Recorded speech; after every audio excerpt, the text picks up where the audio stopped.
अब स्पीकर साहब या ये कह दें कि जी इज़हार राय की जो है यहां पर कोई गुंजाइश है ही नहीं। असेंबलियों में बोलने नहीं दिया जाता, बाहर बोलने नहीं दिया जाता।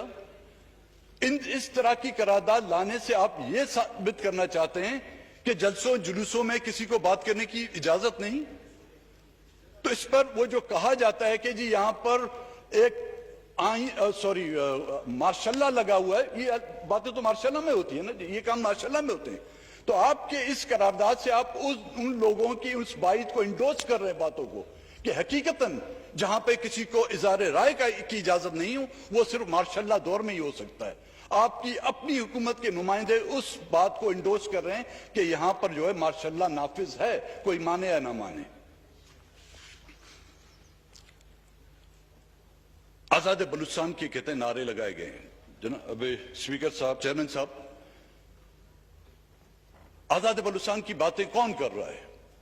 मैं उन लोगों के नाम भी लेता हूं, आप लोगों को शायद इल्म ना हो, बाहर बैठे हुए हैं।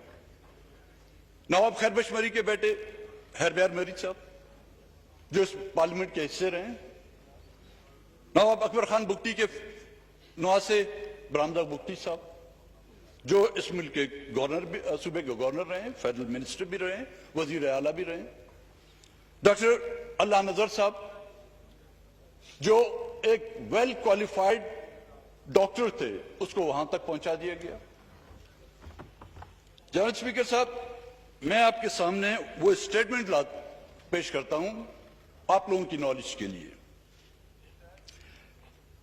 हैरब्यार मरी पर जब लंदन में यूके की अदालतों में केस चल रहा था दहशतगर्दी, बलूचिस्तान की आजादी के लिए,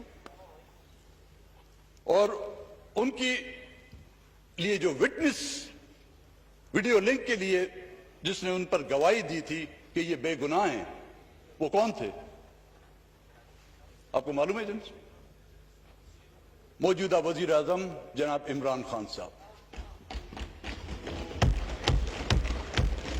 स्टेटमेंट में कोट करता हूं उनका जी, I do the same as a terror suspect says Imran Khan.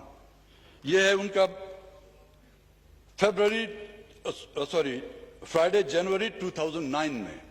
यह आर्टिकल पाकिस्तान के किसी अखबार में नहीं है जिसको मैं एडिट कर सके, यह पाकिस्तान के किसी टीवी चैनल पे नहीं आया है, और यह बिल्कुल बड़ा लंबा स्टेटमेंट है, कहें तो उसको ऐवान के रिकॉर्ड के लिए भी मैं देख सकता हूं। उसमें बलूचिस्तान की आजादी की उसने बात की है कि आज जो बलूचिस्तान की आजादी की बात करते हैं ये उन मुजालिम का नतीजा है।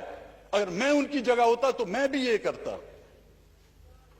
जब मुल्क का वजीर आजम उस वक्त कर सकता है तो उन्हें नूरानी अगर स्लिप ऑफ टंग उनसे हो गया है, अगर उनको अगर सजा दी जाती है तो वजीर आजम के लिए थोड़ी सी सजा बनती है।